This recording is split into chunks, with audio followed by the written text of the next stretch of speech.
Hey,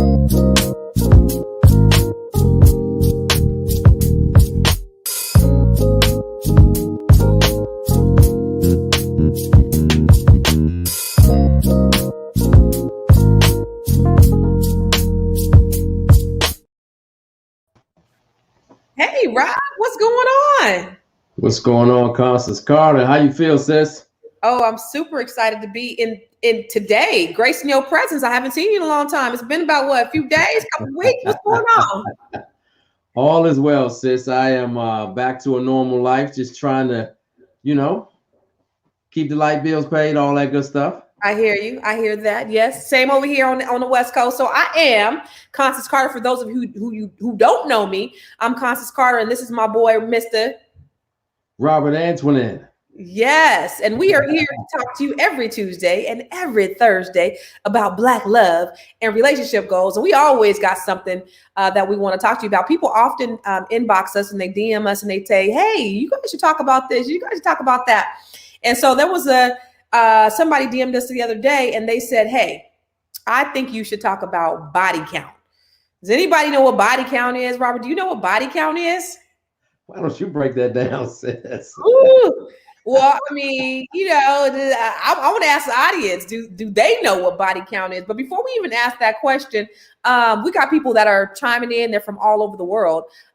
We got folks that are from South Africa. There are folks from Australia, Europe. We have people from Paris, France tuning in.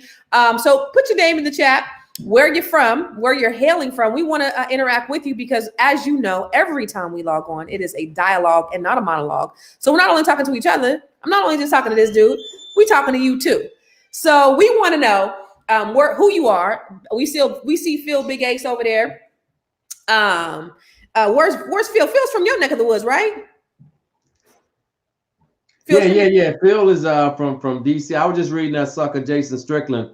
I don't know what he wrote on this. He said not talking about, there's nothing to discuss. But before we even get into the conversation, we want to know where you guys are from. Again, this is a dialogue and not a monologue. So we are not just talking to each other, but we are also talking to you. And make sure that you are subscribing to Fly Nubian Queen on Facebook. Make sure you're subscribing and hitting the like button to Fly Nubian Queen on YouTube. Nobody works harder than Constance Carter on Facebook and YouTube as well. And then where can they find you, Mr. Robert Antoinette? I'm Robert Antoinette everywhere on social media, on Clubhouse. I am Robert Antoinette. On Instagram, I am Robert Antoinette. On LinkedIn, I am Robert Antoinette. And even on Facebook, I am Robert Antoinette. But listen, I got an answer to your question about what body count is. The associate minister and reserve deacon. Go back to that comment there. He said, body count is the number of sexual and partners that a person has had over time. I think that might be the Merriam-Webster dictionary meaning of body count, Rob. Natasha? I had to do this. I had to get a whole bottle for this conversation. Oh, wow. I know it's going to get real live and real crunk tonight. Okay. So body count. Now that I have had that clearly explained to me what that is, sis, let's talk about it. I know for sure, for suckers in general, men I'm talking about, they're very, very concerned about the body count of their female partner. Okay. And I feel like that is a taboo subject that probably shouldn't be discussed. If it is something that you need to know, just be prepared for the answer because of the apple of your eye, your sweet heartthrob, the one that you want a wife. If her number is greater than 10, it might be broken in all the way. And you might be swimming, brother. So wait a minute. Hold on, Rob. What if his number is greater than 10? Is it still okay for her number to be? Is it okay for her number to be greater than 10? Or he could have 20, but she can't have more than 10? What the hell? I'm simply saying. That sounds very sexist. It's a legitimate question. I just think that you need to be strictly prepared for the answer. Oh, hell. I think you should just gauge a number like 5. Like more than or less than. So we should lie. We should lie. No. I think it's important. I think you had a show not too long ago where you talked about soul ties. So it's really important to be transparent and honest about that number. But you know, it's some people out there that's in the double digits, sis, and it's real out here. What, men and women? Both. I mean, in this day and age, I don't want to seclude the women and give them a pass, because I know some really active sisters out there who are, you know, they out to have fun, and they're old enough to know about Freaknik. They're old enough to know about, you know, spring break. So things happen, and I just want to be very, very clear that some people are in the double digits, and I know that may shock some of you, but it's real. Okay, so let me ask you a question. Does it matter for you how many partners your woman has? So I'm probably not asking that as part of my 20 questions. Okay. But she will tell you in conversation if that number, like if she goes from Todd to Bill, and I remember this time with David, and when I was younger, and you kind of keep the tally in your hand, you get past 5, you might want to say, let's have a real discussion, and let's talk about body counts, you know. So would it change for you? Would it change something for you if the object of your affection had, say, more body counts than you? So you met this woman, fell head over heels in love with her, and you found out her body count was, say, 30, 40. Would you be able to do it? Now, let me answer the original question that you asked. If her body count is higher than mine, we no need to go any further. Oh, damn. Okay. What if her body count is equal to yours? She's, you know, we can be friends. Absolutely. Oh, that is cold-blooded. Gail said, "Get God in your life." Gail said, you need Jesus if your body count is that high. Oh shit. Natasha said, "Did you say 40?" I never said a number. I'm just saying that if our body count is equal, that's a lot of bodies. Okay. So for all of you guys out there, and I know that some of you guys are already saying, "Listen, it don't matter." You know, for me, I guess it wouldn't matter. I guess like whatever happened before me is before me. So I don't even know for a man why that wouldn't matter how many men that do. Yeah, I mean, in terms of, you know, we all have a present, a future, and a past. Mm-hmm. And there's nothing you can do about your past. You know, I think you should truly be transparent about it. And if your double digit number is above 25, you might want to tactfully, you know, slide that in, that my number is, you know, 30 or 40. But that is a real conversation, you know, with STDs and with COVID and all kinds of other things that are out there. You kind of want to let somebody know what's happening. But I think it's really unfair to judge somebody for their past. Mm-hmm. I'm light-skinned and sensitive, so I'm going on record as saying that if her body count is equal to or greater than mine, then that's a deal. That is a double standard, Robert. That is not fair. I said if you ask me, I'm not saying that's the general rule. You represent most men. But you represent most men. Most men think like you. Most men have the same thought process that if your body count is a certain amount, I can do it with as many women as I want to. But as soon as you do it with half the people that I've done it with, then it's a whole problem. I mean, come on now. Like, really, just like they said, what happened before you, why does that even matter? Does that make you feel insecure, insignificant? Do you feel like you can't measure up? What is it about them having so many bodies that makes you feel like you wouldn't want to be with them? Too many. I'm gonna say it one more time. I'm light-skinned and sensitive. If you asking me, I didn't say the general part. If you asking me, if her body count is equal to or greater than mine, then you know, that we need to have a different kind of conversation. Let me ask you this. So does the higher the body count, and you may not know this from a personal standpoint, but is this your thought process? A person with a higher body count, they have a higher freak meter, like they're a lot freakier, or like, what does that mean? You know what? The number of bodies doesn't necessarily determine your freak meter. You can be a freak with just one person. Shout out to all the married couples out there who are holding it down with the one person, and you're finding creative ways and inventive ways, and you're role playing and you're making it work and spicing up, your intimacy. So your freak meter is great when you have that one person. Yeah. However, when we start talking about a body count, it's a real topic, and I just feel that it's worthy of discussion, but it probably shouldn't be a deal breaker for all of you out there. Body count. Robert Antoinette. Absolutely. I mean, like, say you feeling somebody, like for men, I mean, I'd imagine, if you're a male of a certain age, and especially if you've been single for your whole life, I imagine that you probably have a high body count. Like, you ain't just sitting there at home not doing nothing. You're probably out handling some business. So, like, I'm 45 years old. I meet a man that's 45 plus. It's going to be likely that he's been around the block a couple of times. I can't pass judgment on him on that. Like, if you grown, you know what, what's funny, Constance? I'd be willing to ask the ladies in the audience, because the ladies are very, very passionate about this subject. I know in your good girlfriend circle, and I'm talking to you ladies, I'm sure that one in the bunch, and I know you travel in packs of 2s, 4s, and 6s.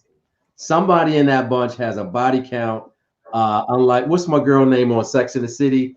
Kim character.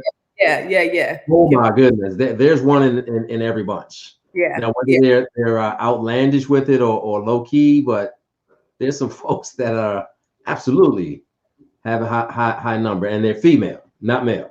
Yeah. Let's be clear about that. I know. Very, very clear that the body counts are very high on the feminine side as well. Oh, absolutely. I know a few of those, and when they speak, class is in session. You better believe it. We be sitting around like this. Really? Yeah, absolutely. So for those of you who are just tuning in, my name is Robert Antoinette, along with the lovely Constance Carter. This is Black Love, and we are talking about the taboo topic, body count. And for those of you who don't know what a body count is, that is your number of partners. And for many of you who are single, many of you who are married, I'm curious to know, have you asked your significant other, what is your body count? And I would go on record as saying, to gauge that topic, you probably should say, is your number higher or less than 5, like Price is Right? And just see if you can get a real number. Well, Rob, okay, so you talking about grown ass women. Again, I have not been single my whole life. So I've been married most of my whole life. So, I wouldn't even count in this. But if you're talking about somebody that's my age that has never been married, and you talking about on one hand, I don't even know. I don't even think that's realistic. Really. I don't think that's realistic. I don't think that's a realistic ask that you could have as a man that's over 40, that a woman, that you would expect a woman this age to just have 5 partners. Come on. I don't know what the number is. I do know some good girls out there whose number is less than 5. And that's a good thing. I know a lot of formerly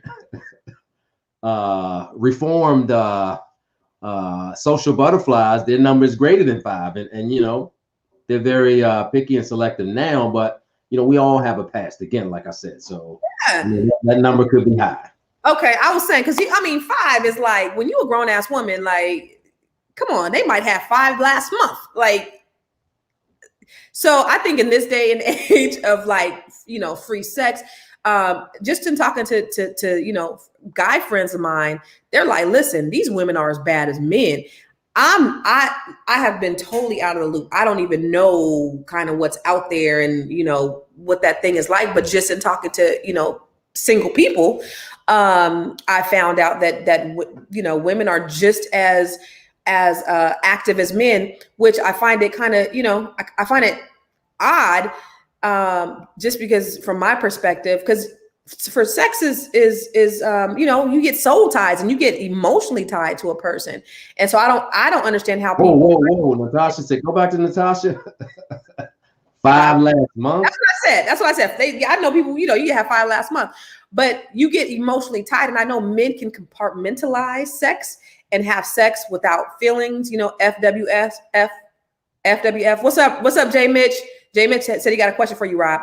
I know that men could F without feelings, but women seem to get tied when we have relations. So I don't understand how a woman can be super active in that way and, you know, not be all messed up in the head or even spiritually, right? Because of soul ties. That's just my opinion. Soul ties are real, but I'll go back on what you were saying before.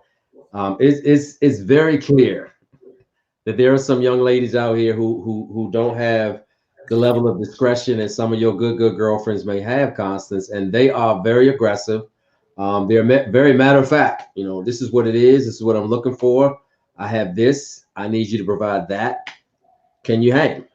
Yeah. And, they're very, very upfront about it, and you got to respect that. And so I want to know, like, you know, because there's a lot of people that are watching. How many, and you don't have to tell your business, but how many women can have the fortitude to be able to have relations without having emotions? Because I think it's very hard. Y'all be loving those Cardi B's. How many women can actually have relations without having emotions and just take the emotions out of it? Because then it goes to like, can you have friends with benefits?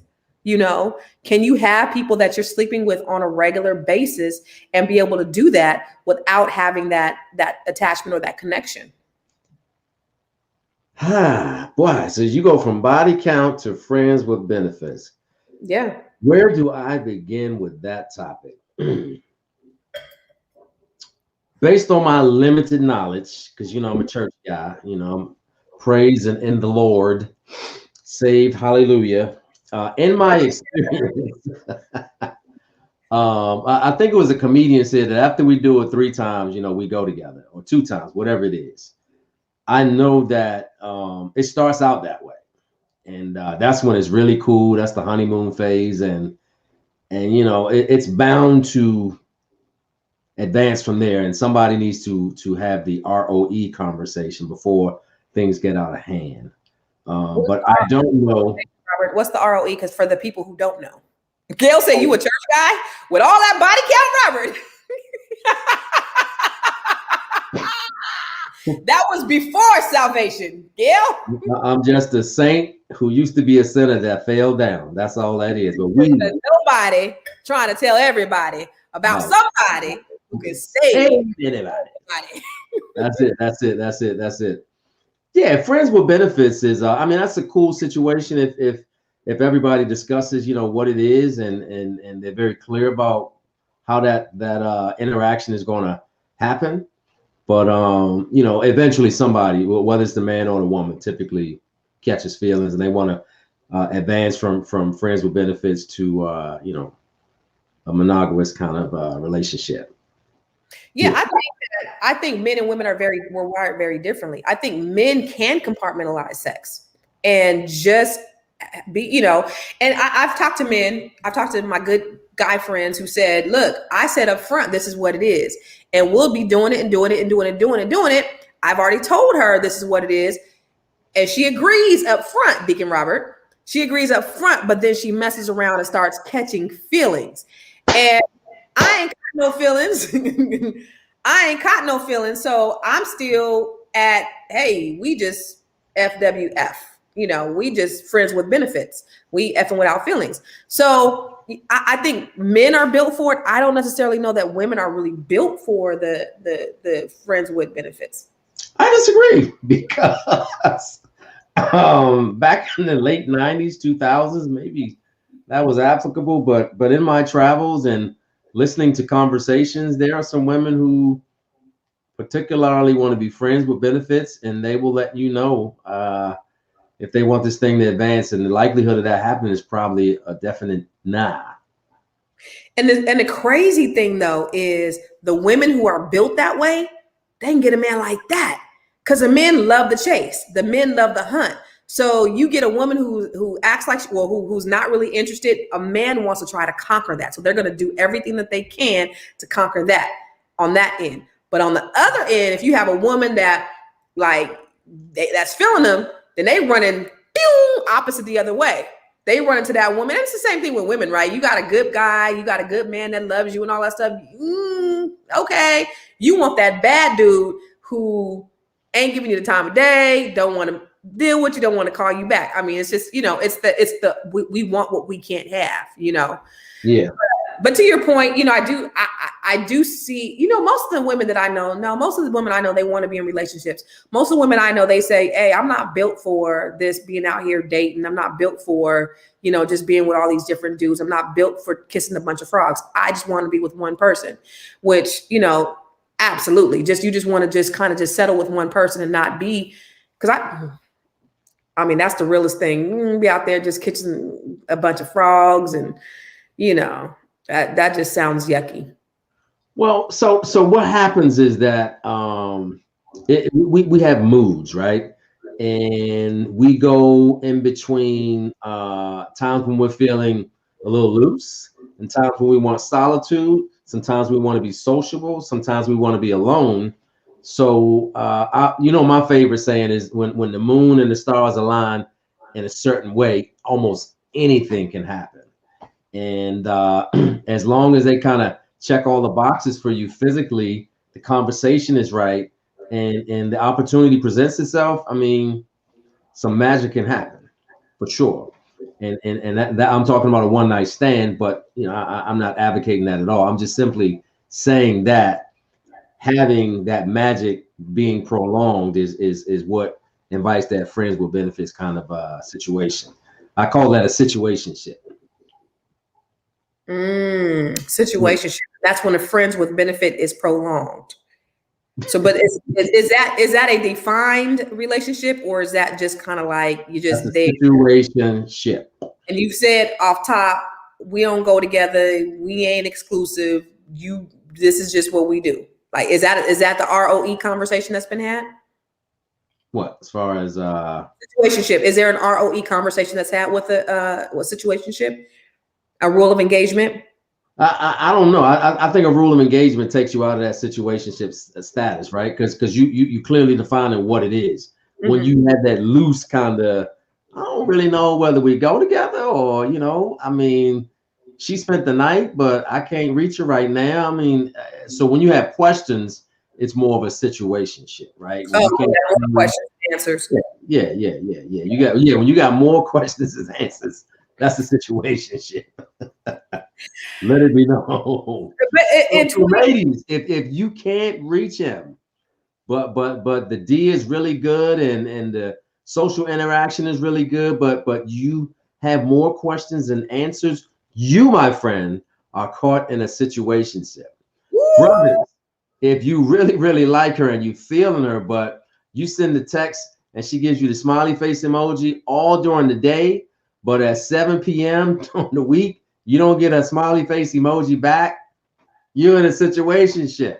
Or if she don't text you to the next day, you're in a situationship. So you have to ask some questions and get some clarity so you know what's really going on. It may be legitimate why you don't get a return, but you're probably in a situationship if you don't have those questions answered. Yeah, I mean, I guess I would imagine if there was not any rules of engagement, or if there was not any conversation about the relationship established, then until that's established, you will really be a situationship, right? Or can it go from you having status to a situationship? Can it go there and just like without words being said? I don't know if anything can advance until you talk about it, right? I mean, because if this is going to be the one, or you want to advance the relationship, first you got to be bold enough to say. A lot of ladies will kind of go along with the situationship without any defining, rules of engagement, and end up, frustrated, hurt, mad, and it builds up, and then they kirk out and act crazy, and the man is like, oh hell no, I'm exit stage left, right? And the same thing with guys, she's probably like, you a solid 7, and she's a 10. You a solid 7. I mean, on your best day, you're a solid 7. Moon and the stars align that you caught a 10, and the conversation was good, but then it just yeah, or maybe you did have an encounter, but you can't get a follow-up or a round two. You might be in a situationship. That ain't even the situationship, because that means you didn't just ghosted the fella. Fella just got ghosted. Oh my God. Well, Jesse McKinney said it might be an entanglement. What is that exactly? I don't understand. Ooh, an entanglement, by definition, from Ms. Jada Pinkett Smith, is a situation by which they have sexual interaction with another person, but it's not really a matter of the heart. It is not really that serious. It's just a situationship. So it's an entanglement. It's not anything serious. Let me ask you this. So can a situationship, well, no, that's not a situationship, because if you've established off top that you are exclusive with one another, that is a relationship, not a situationship, correct? Yeah. If you kind of establish what it is, yeah. So situationship is not saying we exclusive. I'm with you, you with me. That's not a situationship. That means we go. Yeah. When you say, so here's a Rob Antonism. So when you have that exclusivity clause in there, I mean, you pass the situationship stage. Okay. Exclusivity clause. What is that? That's that I'm only having intimate relations with one person, with you, whoever that person is. Lily says she wants to be entangled, but it looks like she's on a picture with somebody. I think you're already entangled.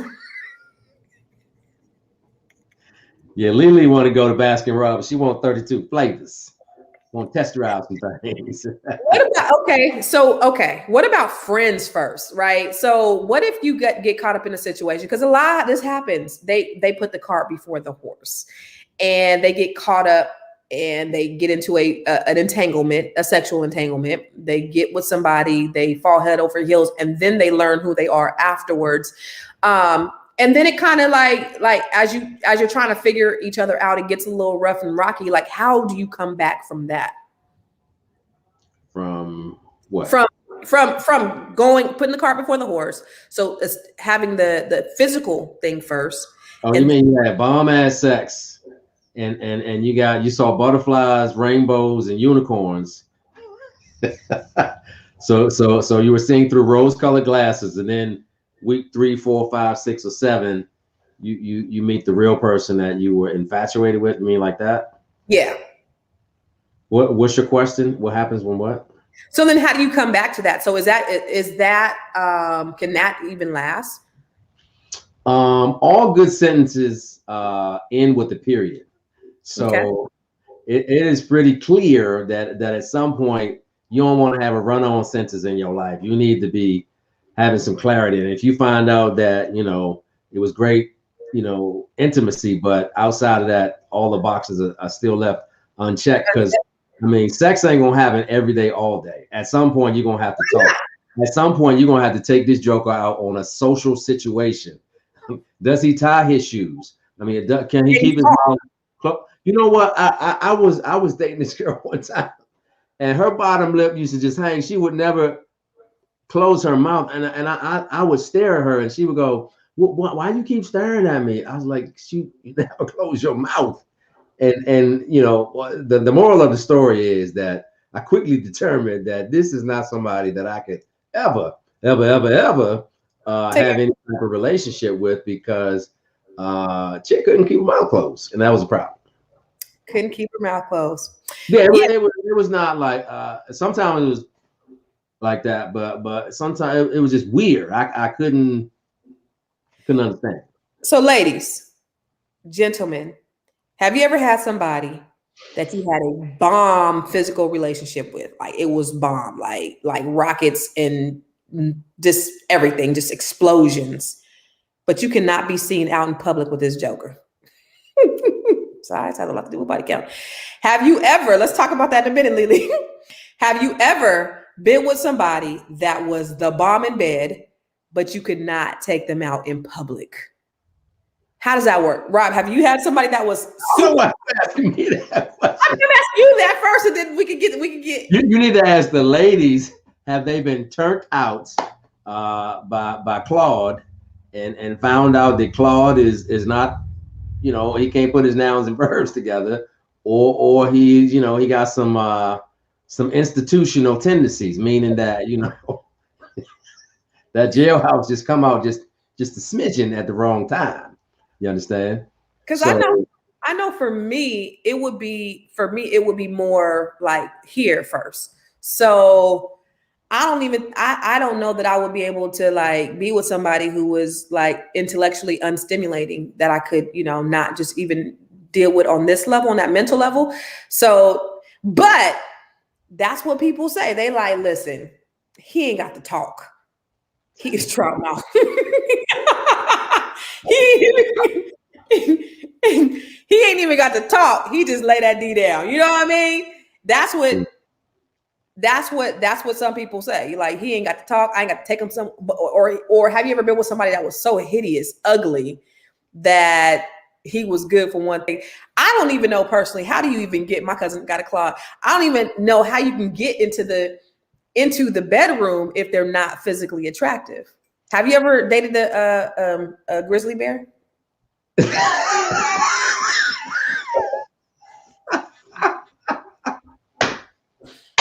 To be fair, if I were to look back over my life and recount it twice, I've had some some people on my resume that I would like to, you know, erase or white out if I could, you know, and I'll put it that way. And I don't want to disrespect anybody, but there's some do-overs or some deletions that I would like to have that removed from the record, please. What was going on in your mind when what was going on in your mind when you was hanging out with the Booger Bears?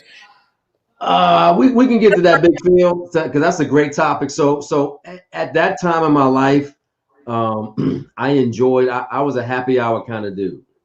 So I had liquid courage, and it blurred my vision, and you know, it got me in some situations that I probably, you know, shouldn't have been in. Nonetheless, you know, that was then, and this is now. I had a great time, but you know, I wasn't thinking properly. Okay. Okay. So they were all just they weren't real relationships then. You haven't had no Booger Bears in regular relationships that you've had long term. No. That's good. That's dope. You just But again, if you were to go over my resume, so I'll tell you this one story. Well, I'm not gonna tell you the story anyway. Please share with people. Share with the people. God bless every creation that He made, and I will not do what we're not gonna do. Absolutely. Put down a sea donkey. Who said a sea donkey? What? What is a sea donkey? Not a sea donkey. Oh my God. When you said boogers need love too. I'm stealing that. Whoever sent that sea donkey, I'm using that. Jason Mitchell. Jason, what was Jason's question? Jason said he had a question for you, Rob. Jason had a question. Every time I think about sea donkey. What's the question, Jason? So listen. So let's go back to let's go back to Big Phil. He said, let's talk about best friends turned lovers. What do you want to talk about? You know, that's one of the coolest things in the entire world that could ever happen to you. I pray that everybody watching this that's under the sound of my voice, you actually get into an intimate situation with somebody that you're best friends with. Because to your point earlier, Constance, having somebody who could stimulate you intellectually, or somebody you can just vibe with, right? You know, just some people that come into your world, into your sphere, whether it be professionally or personally. Like I mess with old boy, or I mess with her because and people ask you why. We just vibe together. Like we have things in common. Situationally, they say the right things or do the right thing. They have a level of decorum that works for me, or they the right amount of hood to match my hood, or they the right amount of bougie to match my bougie. And it's epic if you can have somebody bad and bougie at the same time. But if you can start out as friends and then it elevates to a intimate level, and she's putting it down and he's putting it down, and it's something that works for you, that's a beautiful thing. That's dope. I mean, that goes back to that intellectual stimulation, right? That goes back to having somebody that you could just be cool with here, and then you could be cool with there, and then you could be cool with everywhere else. And you know, if the sex is great, then I mean that just kind of puts the whole package together, I would imagine, right? You hear, and then physically it's good too. That's like the Holy Trinity. Absolutely. Yeah. But the really shallow thing is that I've probably been around some lookers, some 10s, absolute certified 10s, but they were empty inside, and they didn't have any substance. It was like, yeah. Outside 10, inside like a 3.2. Mm-hmm. It was crazy, awful. So do looks matter for you? Oh, absolutely. Let it be clear that I don't care what any pastor tells you, and so you want to get married class, you better find somebody that appeals to you as far as their physical appearance. Okay, I'm not saying that the physical appearance is everything, but if you like pretty teeth, you probably don't want to marry somebody with snaggle teeth. Yeah. If you like him tall and he 5'1", no disrespect to anybody that's 5'1", at some point it's going to irritate you, and you might say it out loud, but physical appearance is important. There's no way around that. There's no way that you can tell me that I'm in love with a Claude forever. There has to be something that attracts you to that person, whatever it is. But it might not be the traditional beauty, right? It might not be. I've gone on record, Constance. I've dated some people who, like, they may have not had the full package, but they had beautiful hair. So I was just like in it for the hair.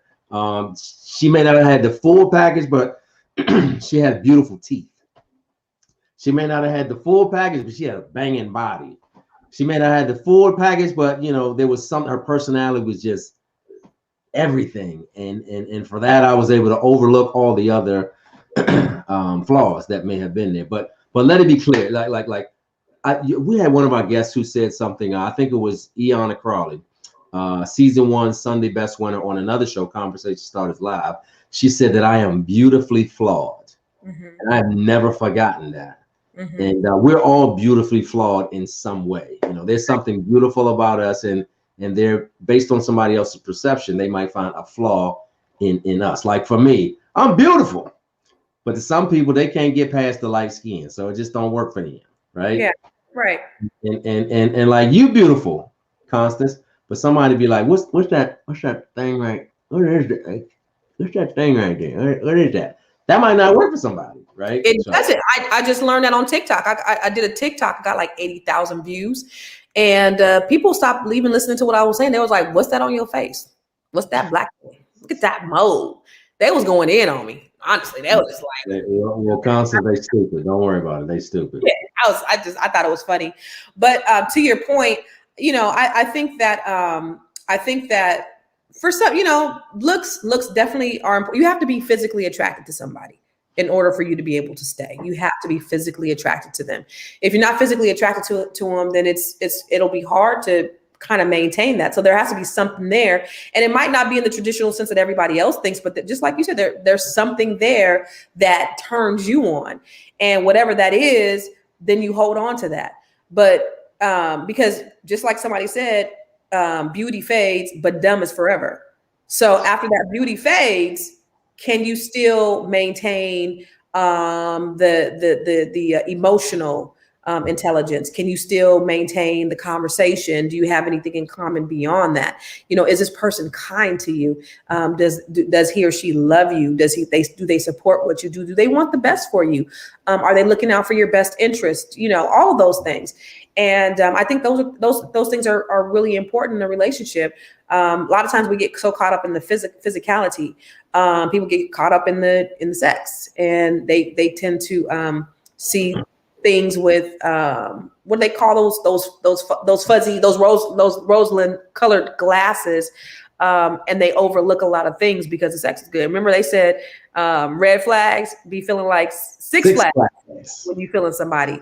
But that goes along with the sex, right? You can have sex sex with somebody and you overlook all of those other things. You could have somebody that is just not feeling you, and you are so enthralled because you had some amazing sex with that person, and that person is giving you every hint in the book that, hey, I'm just not that interested into you, and you don't get the hint because the sex was so great. And so there has to be more to it than just that physicality, right? Yeah, for sure. I mean, the physical is not everything, but I think because that's all you have to go on, right? You don't know if they're trustworthy. You don't know what their credit score is like. You don't know if they have an STD. You don't know if they mama crazy. You don't know if they got 10 baby mamas. You don't know if they got, a felony on there. You don't know. Yeah. So what you can really go by is what you see, the outer shell. M&M's are chocolate on the inside, but some are yellow, some are red, some are brown, some are blue. That's all you can really go on, and that's what you go by. By the way, as a fun fact for everybody who's listening, boys and girls, pink Starbursts are the best Starbursts in the entire world. Starburst has red, pink, yellow, orange, green, depending on the pack you get, but pink is the best. Hands down. I don't care. I'm a pink. You're a pink Starburst? Yeah.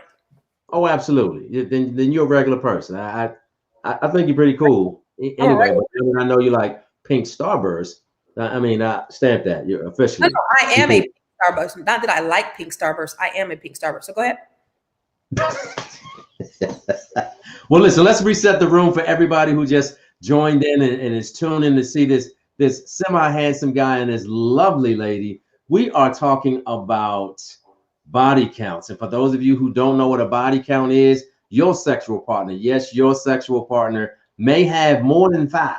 And we're talking about, is that or is that not a deal breaker for you? And then we transition to talk about friends with benefits. That's such an amazing topic to kind of cover, because there's so many varying views about what that is and how that works or doesn't work for people. And now we're talking about pink Starburst, which are the best. If y'all got a favorite color Starburst, y'all need to put it in the feed right now, because if you're saying anything other than pink Starburst is the best kind of Starburst, I don't know if we're not the same.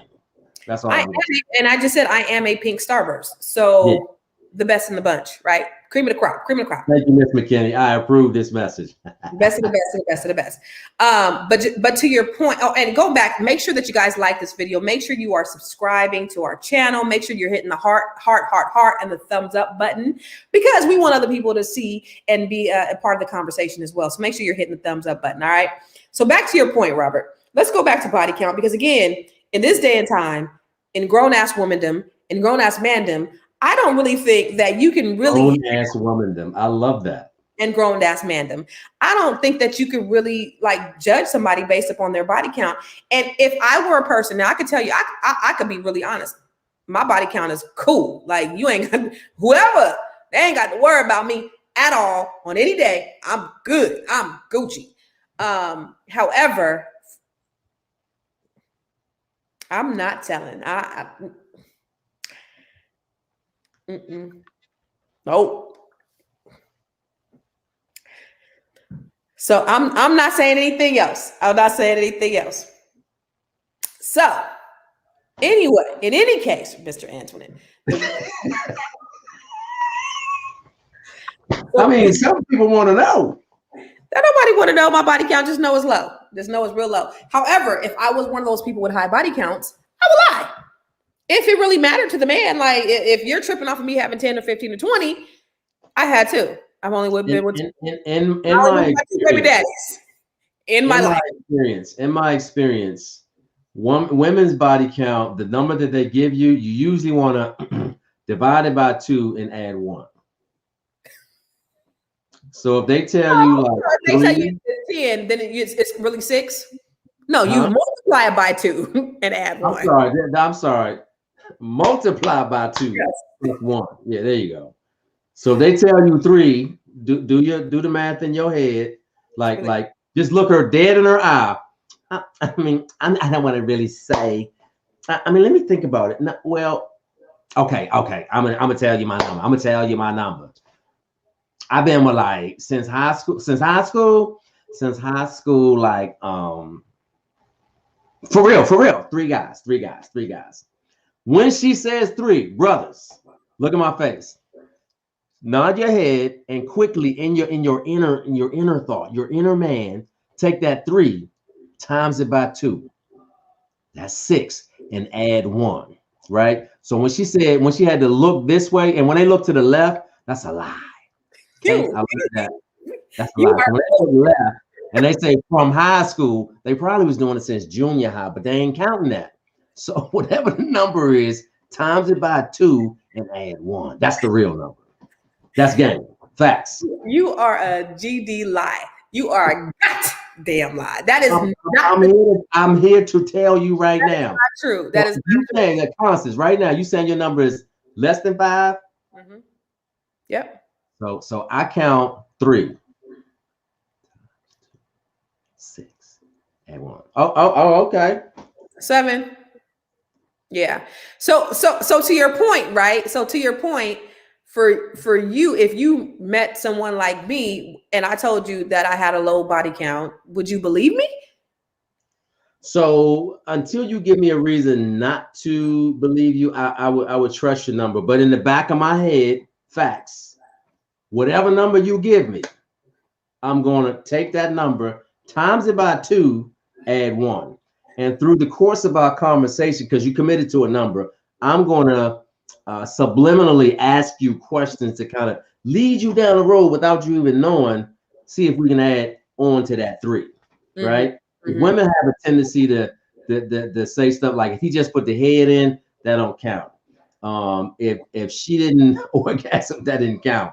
Or if it happened, on spring break, that didn't count. What if he had a really, really, really micro penis? Does that count?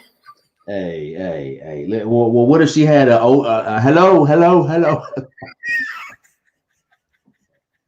I'm just saying, I'm trying to give the ladies, a pass. What is he like? This is some bullshit. Got up. Does that really count? He got a couple strokes in, and then when you consummate with the insertion, that's a body. Okay. I love what Jessie said. She said, never discuss body count with your man or future boo. Kegel exercise is all that matters, babies. Kegels. That's all matters. I have heard that in some girl talk conversations. Young ladies, Kegels supposedly work to tighten the box. And it's probably good that you Kegel, before you're anyway. So let's talk about what Devin said. What Devin said. Talk about why women say they have given oral and are still a virgin. Well, they physically are, Devin, but I don't know what grown ass man or grown ass woman is talking about. She didn't give oral and she's still a virgin. Like, what grown ass woman is giving? Why?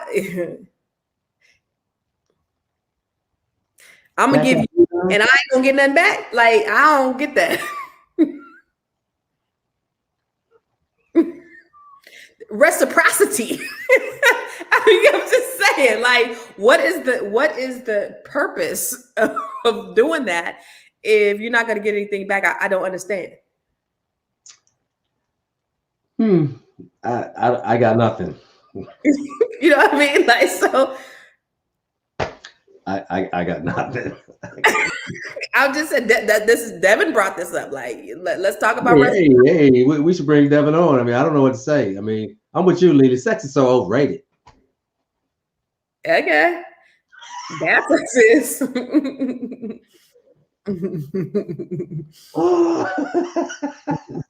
I think Ludacris said it best. You want a lady in the streets, and you want somebody to really turn you on at home when you have an intimate session. So that's really important. And I'm not really sure what to say about those of us who are out there who have a high body count.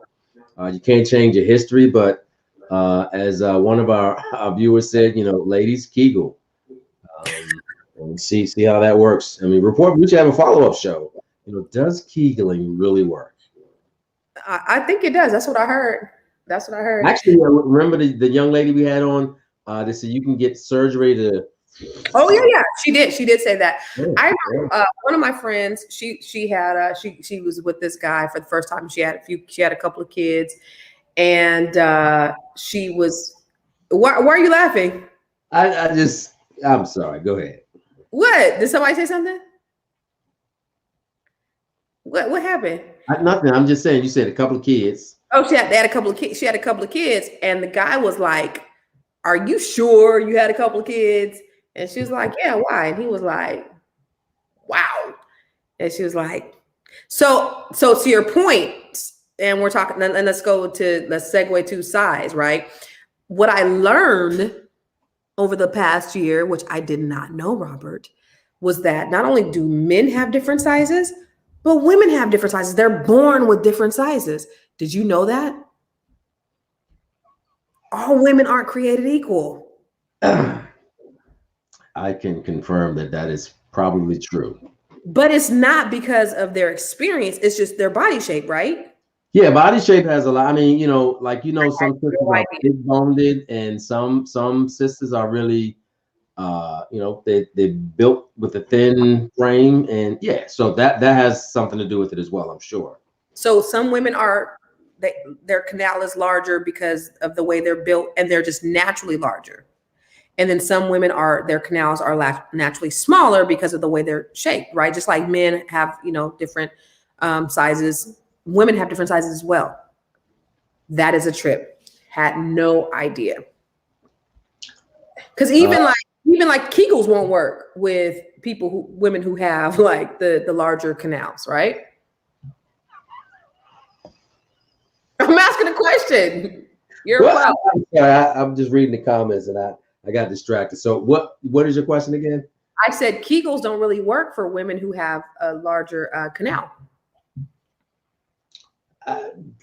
I got nothing on that one. So I mean, if physically their bodies are different. If physically their bodies are, a woman's body is her canal is bigger. Like even if she does a Kegel, like you come with an average size, it ain't gonna work.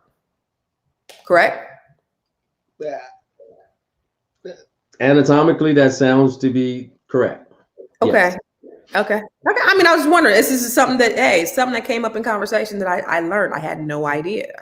But I was totally fascinated by that because of course I don't know anything about other women, but I didn't realize until I met somebody who had different partners that said, "Hey, women are different, and it's not because they've had different sizes." Because I was thinking, maybe if they got like ran through or something, then maybe their stuff was just loose. But no, some women are slim women have larger canals. See, did you know that? That has been a theory that has been circulated by bros in my circle. Yes. Slim women have larger canals. So thick women have smaller? Not particularly, but I think your original point is spot on. That anatomically we're all built differently. Some of us are well endowed and blessed. Some of us not so much. As far as the canal, some of them are deeper, and you kind of know that when you're looking to give childbirth. I know some women who have to have procedures done because the channel is just not big enough to have children. See, Wise Phenomenal said tall women have huge V's.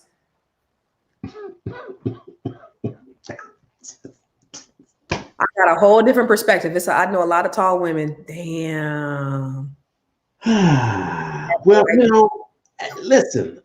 So that brings up the question that if there's less of a blessing for some of the bros out there, I know you're a big woman. Huh? Get a short big woman, and you are a big short woman, and you are in there like somewhere. Yeah. Oh, hold on, wait. He said, "I never tell a female how dare you sleep with another man before you knew I was alive." But I also won't stand for bumping into ex-partners every 5 minutes either. Like he don't want to know that she's been with everybody on the block. So I totally agree. Like body count does not matter. At the end of the day, for me, body count doesn't matter. I am I don't want to say, so I'm not gonna say. But I mean, I would say for me, if I was, you know, in the dating pool, like you just don't that don't even matter. Okay. Yeah. That's listen, I mean, to each his own. I will simply say what I said in the beginning of the show. That she can't be equal or even near you. Nah, what I said was that, you know, it's a preference. Everybody has a past, and there's nothing you can do about it. So it's cool if you can have a conversation about it to establish that, but be ready for the answer if you're going to ask the question. Do you share body count with with who you're dating? I mean, I think if somebody were to ask me, I would probably not share.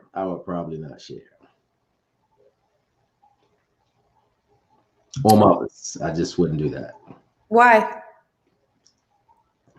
It's irrelevant information, and I mean, there's so many other things to talk about beyond that. Would you want to know who you are? I need to get if we vibe together. I mean, we may not ever even get to an intimate situation to even have that conversation. So why does it matter, right? Would you want her to share though? You would want her. You would want her to share though. You know what? Not in the beginning. I don't need to. You know, I don't need to know that kind of stuff. I really don't want to know about your ex. I really don't want to know about, you know, your past per se, right? Unless it impacts our future, then maybe you need to shed some light that I'm low key crazy because he made me that way. I need to know that every night, you know, I might, you know, just kirk out and start stabbing the pillow is because he made me that way. Like you want to know that information, but I don't need to know about all of your partners. Yeah, I mean, that makes sense. I mean, Lily said, I would consider it bizarre if somebody asked me what my body count was, which I could see that. I don't think it's necessarily bizarre. It's just kind of course of conversation. Like, how many people have you been with? I've been with X amount of people. So for me, that conversation would be really easy. But if you're somebody who's had, you know, dozens, you know, in the double digit, maybe even the triple digit, I'm sure that's not an easy conversation to have. Javier said, thank you, brother. But I'm sure it's not an easy conversation to have. I mean, for me, you know, I'm an open book. Okay. Well, your number was 3, I think you said. I didn't. So I did the math and I already got your number. We're good. I didn't say it was 3. Oh, you said it was less than 5, right? Uh-huh. Yeah, okay. Got it. Yeah. So, I mean, with that being said, I mean, I'm just saying, like, I don't have a problem in sharing mine with whomever, you know, I'm in a relationship with, but, you know, for other, you know, I could see that. And so, like, I don't know. I just think, like, for me, if you are in a relationship with somebody, you just share stuff. Like, why does your that part right there, Miss Wilson? that's a question you need to be asking. How many STDs have you had? Well, no, it's not even have you had. It's how many do you have? Like, have we had the check? Do you have?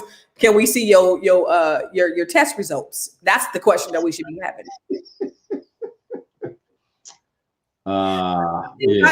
To your point, Rob, like I mean, or the point that I was making is when you're in a relationship with somebody, like nothing is really off limits. And it shouldn't be off limits, but it also shouldn't be held against you. You know, well, body count maybe, but I mean, there may be some painful points that you know people are not really ready to discuss. Some painful points in their relationship. At some point, though, right? So, but if you are in a relationship with somebody and stuff comes up, things could come up. You know, I know people like to suppress things in their past because of whatever, but I think that people need to have understanding. They got to look at the person for who they are. I mean, of course, your past is an indicator of who you are and all that other stuff, but like you want to get to know a person on a holistic level. And so I think like withholding information, keeping stuff, not being forthcoming. Now, are you talking about body count or are you talking about something else? And that's body count is part of it, right? So if you're withholding information, and that's what I'm talking about, like, should really just be about being able to be open and honest about everything, in my opinion. And if you want to have that conversation about, you know, I've been with, you know, 25 people, 30 people, If you said that to me and I said, and I decided that I want to be with you based upon who you are today, not who you were in the past, then all those people don't matter. It's just really information. Like, okay, cool. Like this dude is super experienced. He's been with, and I hope that and I hope that I rise to the occasion of some of it. You know who we should have had on? Shout out to our super friend Stay Hall, my main man Wallace. That would have been a good topic to have them on talking about body count. Is Wallace watching? Nah, Stay is. Shout out to everything happening in Texas. Go get Wallace. Actually, Stay and Wallace, why don't y'all come on here and join us real quick? No. You don't want to do it? We've been on for an hour. Okay. But so I was not finished saying, don't be trying to change the subject, Mr. Antoine. I'm just saying, if you're in a relationship with somebody, nothing should really be off limits. You should be willing to talk about any and everything. And then that just really shapes who you are, but not placing judgment on a person because of their past. Unless their body count is over 20. If it's over 20, if your body count is over 20, Robert, like I wouldn't, whomever, like, who cares? You're over 40. So my statement, Constance, for me, if the person, the object of my affection, if her body count is in the double digits, over 20, that's a further conversation that we need to dig into. I'm not going to judge you. Why? Actually, yes, I will. I'll have some comments. I have some questions. The woman is over 40 years old and she's had 20 partners. Are you kidding me right now? Listen to the words coming out of my mouth. Listen to me. I didn't say it was right. I said me.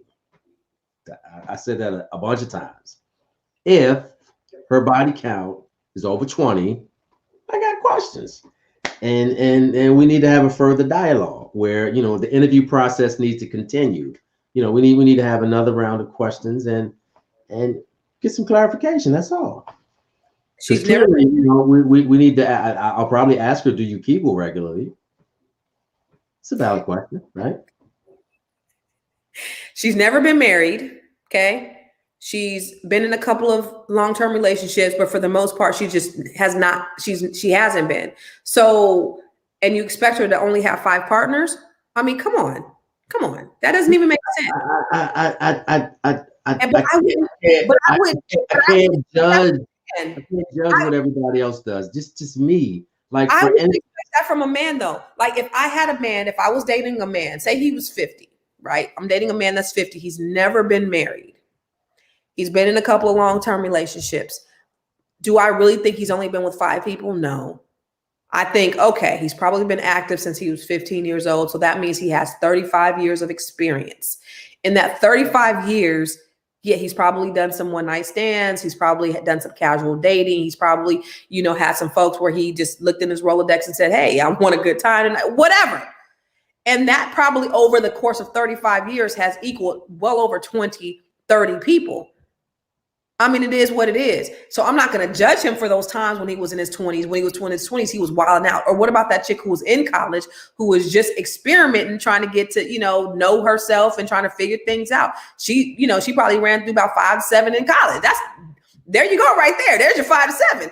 So by the time she gets 40 and she's never been married, she's going to have a couple of more dudes. So I would say, even for me, again, my body count is less than 3. But for her having being 45 or 40 and never being married, I mean, 20 is not unimaginable, honestly. Okay. Yeah, you make great points. Let me just close it with this. For me, okay, if the body count is over 20, that requires further conversation. Okay. This for me. Let's check this out. Collard greens. I like my collard greens with a little bit of vinegar on it. Some people don't like vinegar. That's bitter. But people who don't put vinegar on their collard greens, like, we can't sit at the same table. Like, I don't understand what you're doing over there. That's me. Collard greens, vinegar. That's the way that works. female that I met for the very first time, body count over 20, conversation we need to have. Period. That's just me. I think that's insecurity, and that's a man's insecurity. Okay. Lily said, you don't want somebody who's 50 that's never been married. Why is that? Why is that, Lily? Why don't you want somebody that's 50 that's never been married? I want to agree with who was that said, I want friendship. At the end of the day, I would rather, more than a relationship, more than a sexual partner, more than anything else, have somebody that you can be a friend with, that you can lean and depend on, that you could tell your innermost secrets, that want to be bothered with you, that wants to deal with you, that celebrates you, that loves you, that wants to be there for you. I'd rather have somebody that's a friend more than anything else. And if they come with a body count of 50, if they come with a body count of 100, who cares? As long as, number one, they STD check test results are clear, number one. But number two, that they love and treat and respect you the way that you need to be loved, treated, and respected. And perhaps those 100 people that they've had sex with has taught them how to be a better person to you.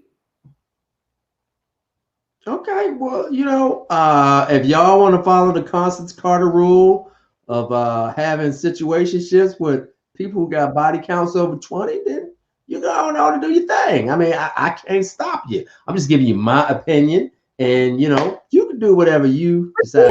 Body counts over 20, Robert. That's not fair. If you had body counts over 20, I never told you my body count was over 20. I just said that if her body count is equal to or greater than mine, then we probably need to have a conversation. Okay, that's fair. You did not say that it was over 20.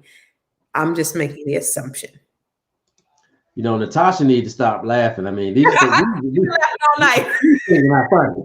These are real situations we're talking about. You know why she's laughing? Because she said Rob Petty.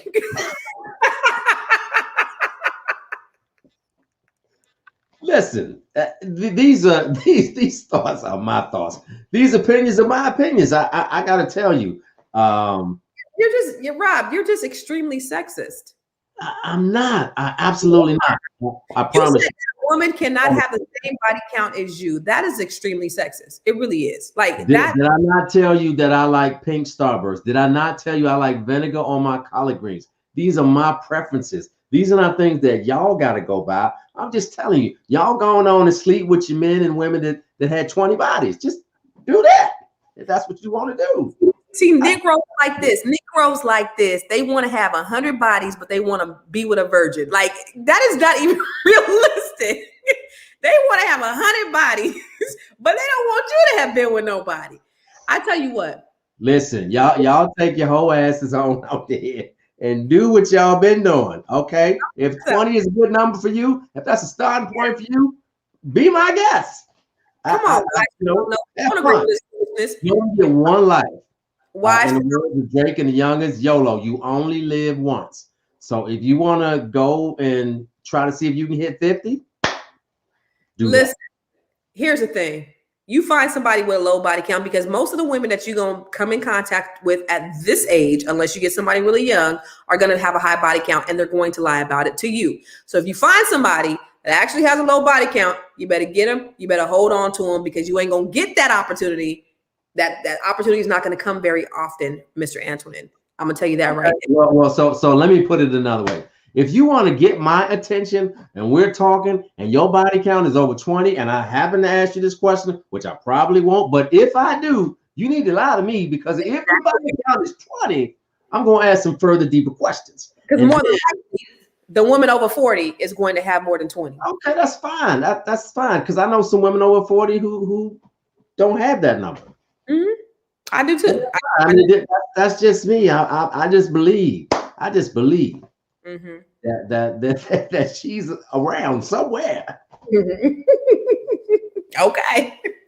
And if not, then me and Jesus, we just gonna work this thing out. You understand? This dude right here is gonna find somebody with a 40 body count. He ain't even gonna know. He's gonna be none the wiser. He gonna be walking down the street.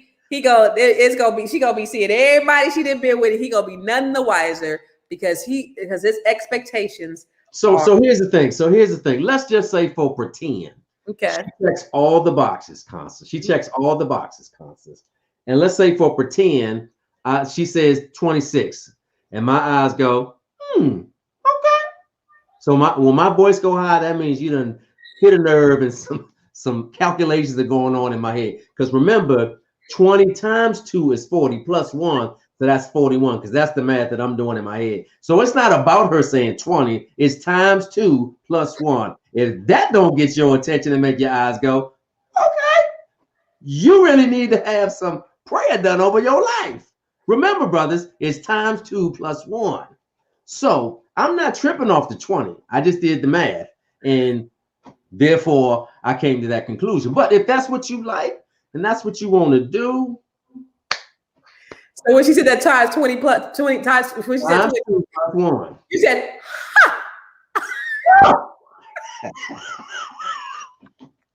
That's exactly what. That's exactly what. So, ladies and gentlemen, for those who are listening, that's a little inside thing that Rob will be on the phone. It's a moment of clarity. It really is. If you can ever just say this at the airport, y'all, when you're on the toilet or when you're on the bus, when you're driving, you by yourself, and you go, light bulb just went off. That's some real stuff right there. That is a moment of clarity. We do that a lot, though, Robert. We do that a lot. Absolutely. Oh yeah.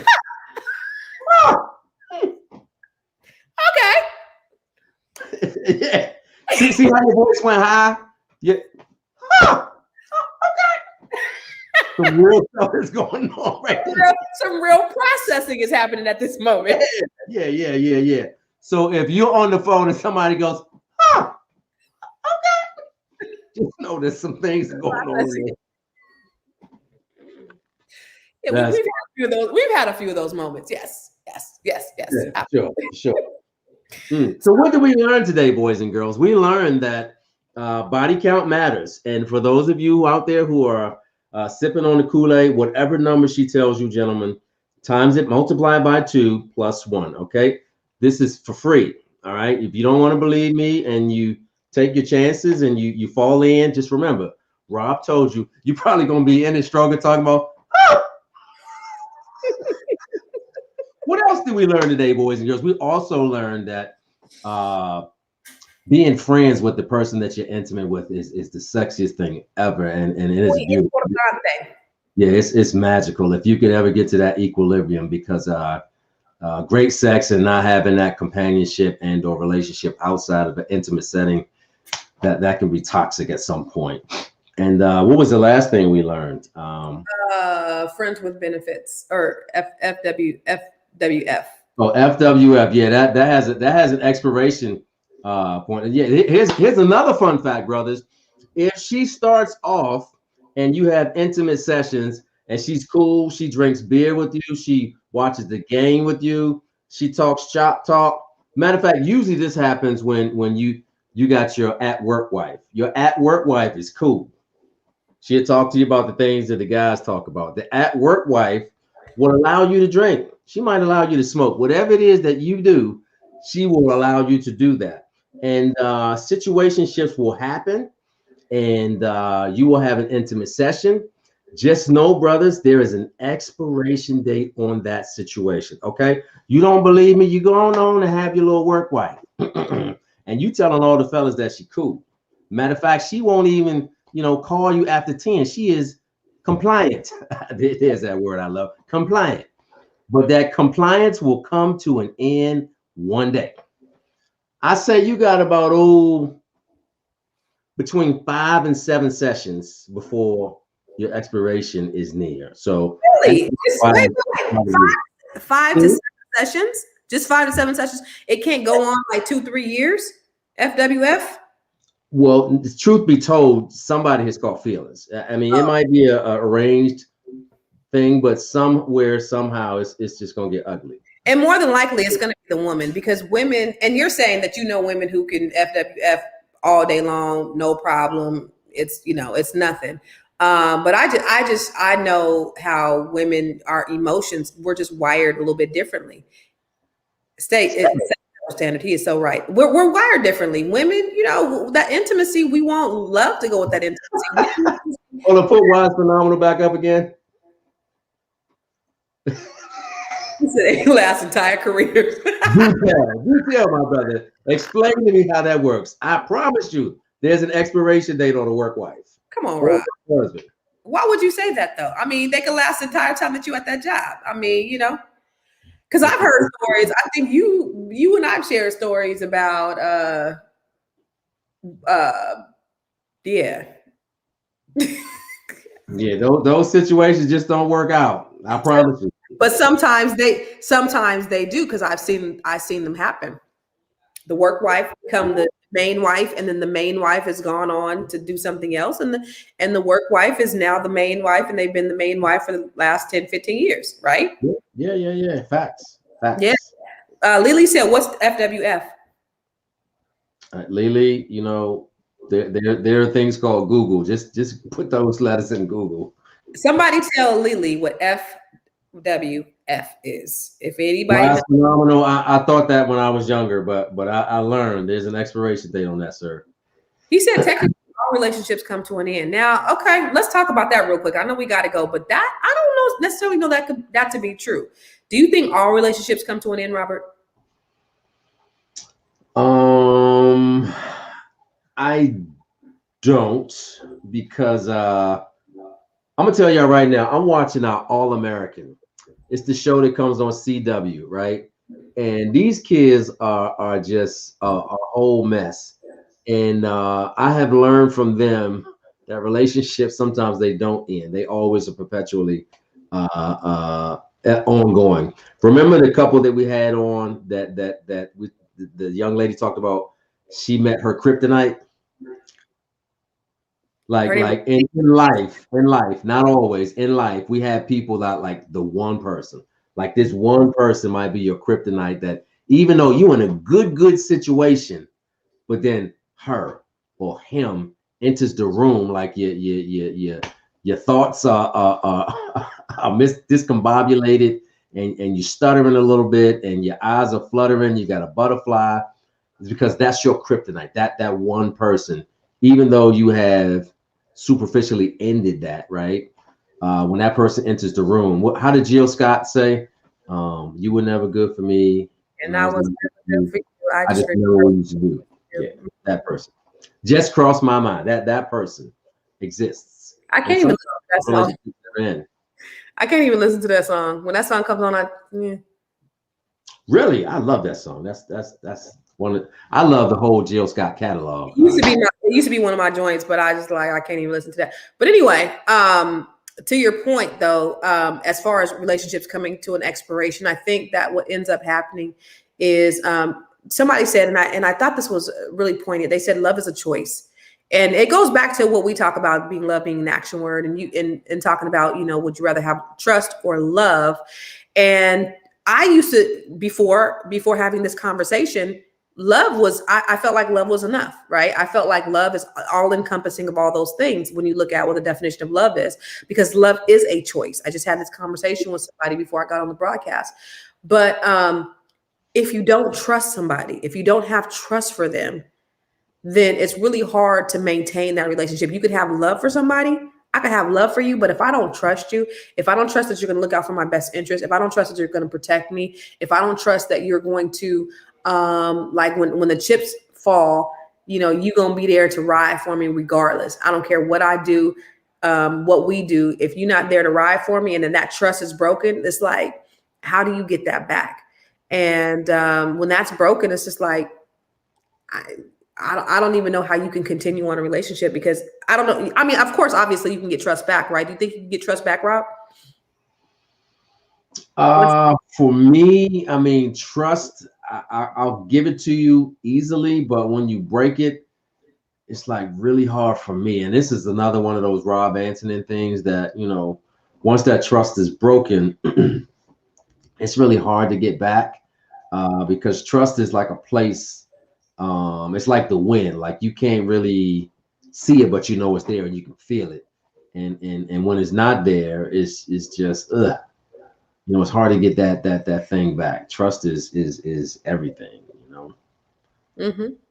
because you allow yourself to be vulnerable. If somebody just takes advantage of that, that's like a loss of trust, and it's hard to give that person that back. Yeah. And two, once once that trust is lost, you just kind of you go in retreat mode, and you want to protect yourself. You want to protect your heart.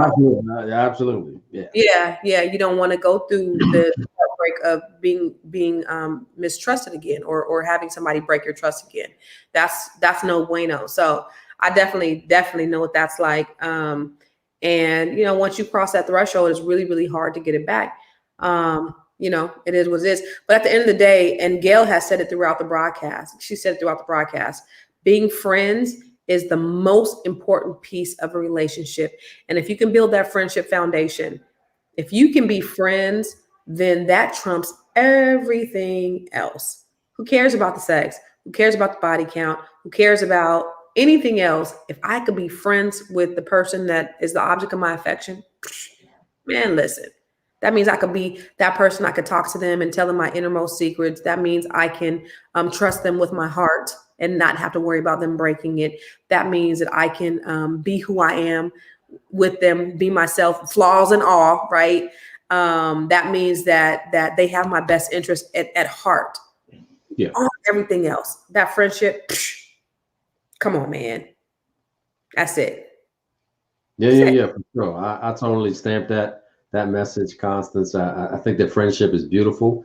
In fact, that I think we use the word friends like too loosely, right? When you got a real one that's truly your friend, like your friend for real, it's not so much about what they say in your face. It's about what they say behind your back. Yeah. What they will allow others to say behind your back. It's great that they ride for you while they're in your presence, but will they ride for you when you're not in your presence? And that's truly what a friend is to me. And if you find one that you can hook up with on an intimate and spiritual level, then that would you say that's a trifecta right there? That's everything. That's everything. And and sometimes if you find that person that is your friend and other people don't understand your friendship, it is okay, because you know what it is. Other people gotta know. Other people can say what they want to say about it, but you know what. Hey, one last thing, then we got to get ready to get out. I haven't had anything to eat. You know what? You always coming on. Wait a minute. It's 10:00 on that night over there. You always coming on this broadcast. Eat first. I ate before I got on here. It's only 7:00 my time. I ate before I got on this damn broadcast. Robert, eat before you get on here. He that findeth a wife find a good thing.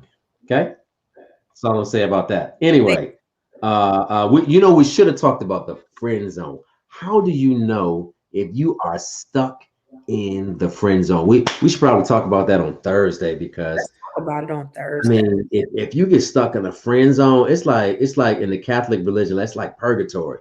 You ain't in heaven and you ain't in hell. You just stuck. Yeah. In the friend zone. I remember I know a girl. I have a girlfriend who had a guy who was kind of like, pursuing her. He would text her, and then she would just kind of like ignore his text messages and just kind of leave him in the friend zone. And finally, they connected and they became more than friends. But for some reason, he was thinking that there was a little bit more what was going on than what she thought. But she was kind of just when they don't return your calls or they don't respond to your text messages, they're probably not that into you.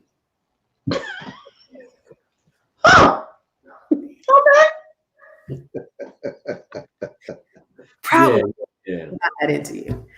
So anyway, Rob, this was a really great conversation. I love having these conversations with you, along with my glass of wine. You didn't have your beverage of choice tonight, but I love having these conversations. They're always so fun. I want to thank you guys. You guys are always fun. You can catch Rob and I every Tuesday, every Thursday, same time, same bat channel, 6 p.m. Pacific, 9 p.m. Eastern. And we always going to bring you the good, honest, raw dialogue. So make sure you log on every Tuesday and Thursday and just come chat with us. Because listen, we want to hear what you got to say too, right, Robert? Absolutely, for sure. Yeah. So just make sure you tune in every Tuesday and Thursday. And right now, while you are under the sound of our voice, make sure you hit the heart button. So we want to make sure that we get as much visibility as we can. So hit the heart button, hit like right now. So on the count of 3, I want you to hit the heart like button. Okay. 1, 2, 3. Heart, like.